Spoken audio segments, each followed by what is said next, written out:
Edward was in the shed where he lived with the other engines. They were all bigger than Edward and boasted about it. "The driver won't choose you again," said Gordon. "He wants strong engines like us." But the driver and fireman felt sorry for Edward. "Would you like to come out today?" "Oh, yes, please," said Edward. So they lit his fire, made lots of steam, and Edward puffed away. The other engines were very cross at being left behind.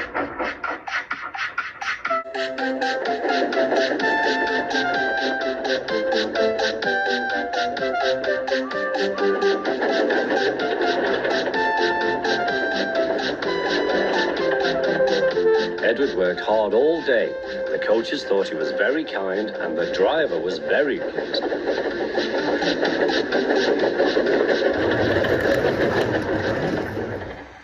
"I'm going out again tomorrow," Edward told the other engines that night. "What do you think of that?" But he didn't hear what they thought, for he was so tired and happy that he fell asleep at once. Next morning, Edward woke up to find nothing had changed. Gordon was still boasting. "You watch me, little Edward, as I rush through with the express. That will be a splendid sight for you. Goodbye, little Edward. Look out for me this afternoon."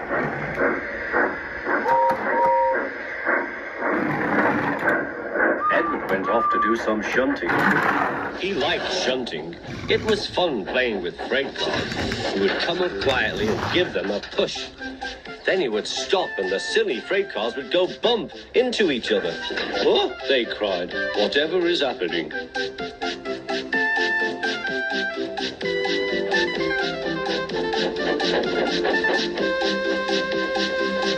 Edward played till there were no more freight cars. Then he stopped to rest.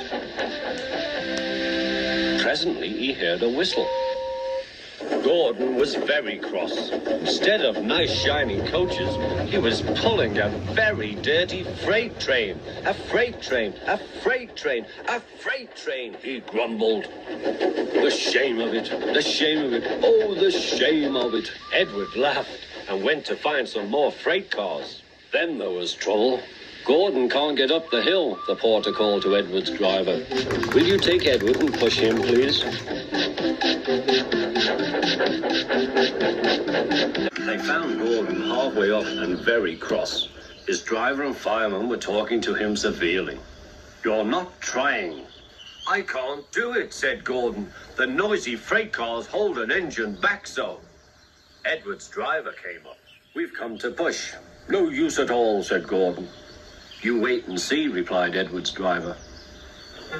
They brought the train back to the bottom of the hill.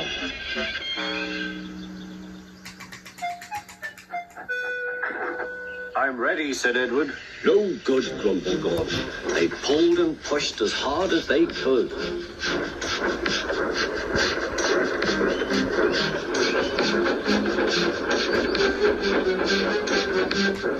"I can't do it, I can't do it, I can't do it," puffed Gordon. "I will do it, I will do it, I will do it," puffed Edward.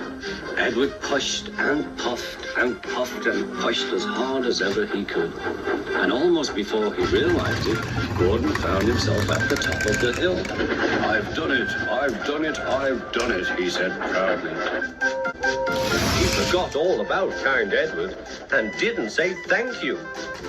Edward was left out of breath and far behind, but he was happy because he had been so helpful. At the next station, he found that the driver and fireman were very pleased with him. The fireman gave him a nice long drink, and the driver said, "I'll get out my paint tomorrow and give you a beautiful coat of blue with red stripes. Then you'll be the smartest engine in the shed."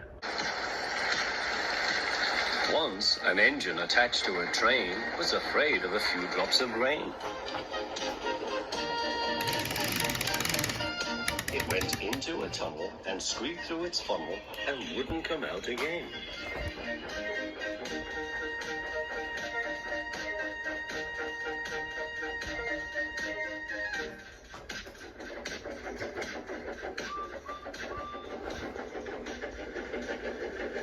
The The engine's name is Henry. His driver and fireman argued with him, but he would not move. The rain will spoil my lovely green paint and red stripes, he said. The conductor blew his whistle till he had no more breath and waved his flag till his arms ached. But Henry still stayed in the tunnel and blew steam at him. I'm not going to spoil my lovely green paint and red stripes for you.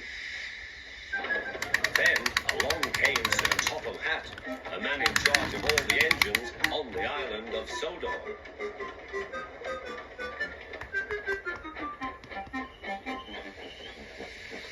We will pull you out, said Sir Topham Hatt, but Henry only blew steam at him. Everyone pulled except Sir Topham Hatt because, he said, my doctor has forbidden me to pull. But still Henry stayed in the tunnel. Then they tried pushing from the other end. Sir Topham Hatt said, 1, 2, 3, push!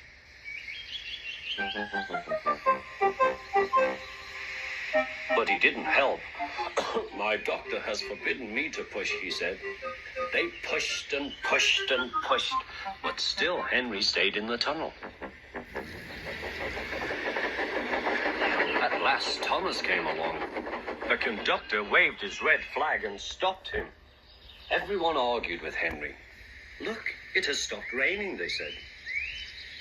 Yes, but it will begin again soon, said Henry. And what would become of my green paint with red stripes then?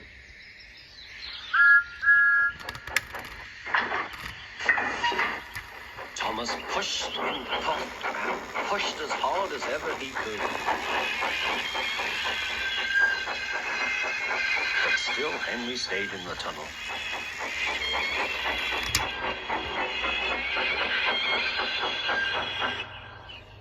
Eventually, even Sir Topham Hatt gave up.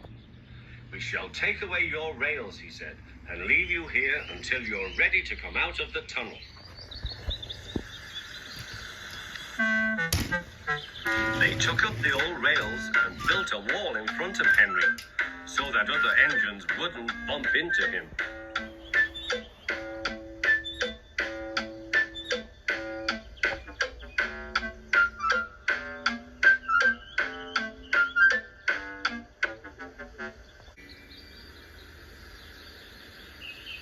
All Henry could do was to watch the trains pushing through the other tunnel. He was very sad because he thought no one would ever see his lovely green paint with red stripes again.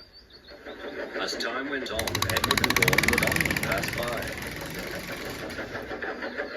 Edward would say, "Peep, peep, hello." And Gordon would say, "Poop, poop, poop, serves you right." Poor Henry had no steam to answer. His fire had gone out. Sudden dirt from the tunnel had spoiled his lovely green paint and red stripes anyway. How long do you think Henry will stay in the tunnel before he overcomes his fear of the rain and then decides to journey out again?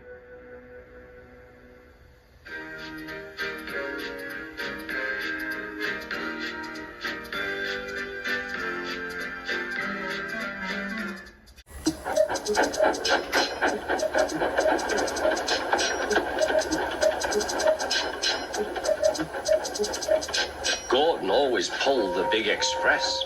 He was proud of being the only engine strong enough to do so.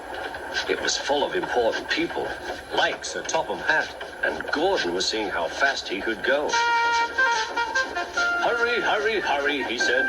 "Tickety-tock, tickety-tock, tickety-tock," said the coaches. In a minute, Gordon would see the tunnel where Henry stood bricked up and lonely.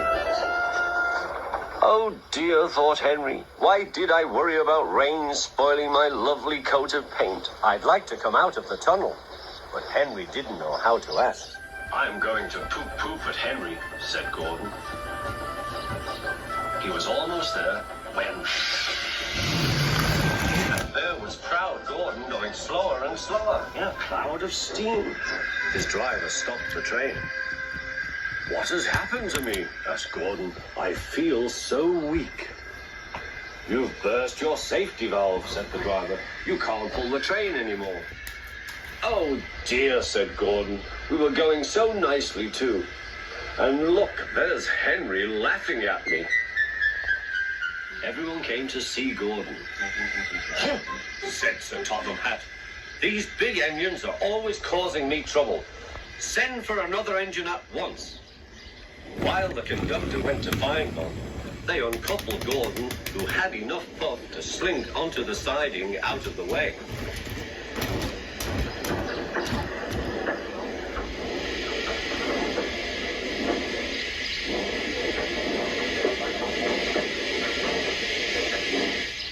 Edward was the only engine left. I'll come and try, he said. Huh, said Gordon. That's no use. Edward can't push the train.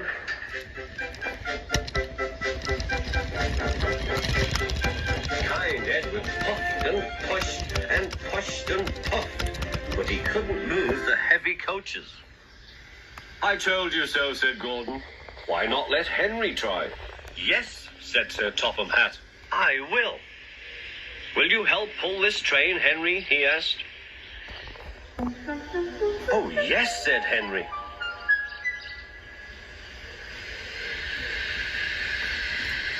When Henry had got up steam, he puffed out. He was dirty and covered with cobwebs. Oh, I am stiff, he groaned. Have a run to ease your joints and find a turntable, said Sir Topham Hatt.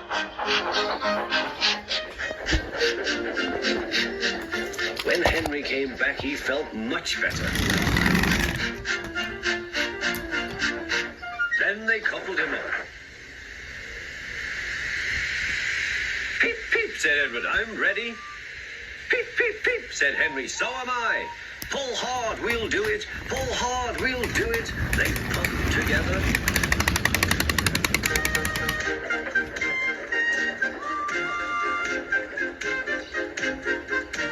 We've done it together. We've done it together, said Edward and Henry.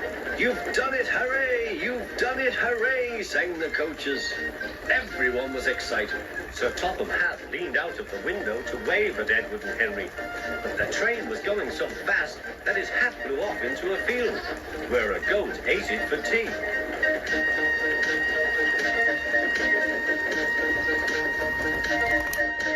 They never stopped till they came to the station at the end of the line. The passengers all said, thank you, and Sir Topham Hatt promised Henry a new coat of paint. On their way home, Edward and Henry helped Gordon back to the shed. All three engines are now great friends. Henry doesn't mind the rain now. He knows that the best way to keep his paint nice is not to run into tunnels, but to ask his driver to rub him down when the day's work is over.